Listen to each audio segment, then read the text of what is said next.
बुट डाली और आलू तरकारी बनवाई मुझे बुट डाली को 2 ରୁ 3 घंटा बतरेक रखी दीटा आलू नहीं बुट डाली आलू को भल धोई प्रेसर कुकर रे पकई हलदी आ लुण पकईकी कुकर 2टा सीटी लगे एपटे मसला से रसुण अदा पियाज जीरा आ शुखला लंका पकईकी तार गोटे भल भाव फाइन पेस्ट प्रस्तुत तापर एपटे कड़े गरम कर सोरिष तेल पकईकी पियाज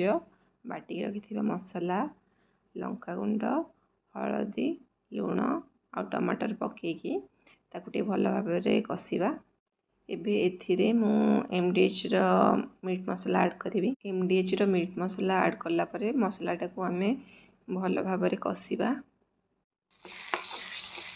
मसलाटा भल भाव कषि परे सीझी रखि बुट डाली आलू मत तरकारी पानी टी कम लगुच मुझे पानी ऐड कली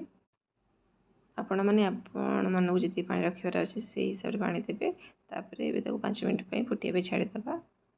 5 मिनट हो गला देखु तरकारी रेडी हो बुट डाली आलू भी भल भाव सीझी जाइए।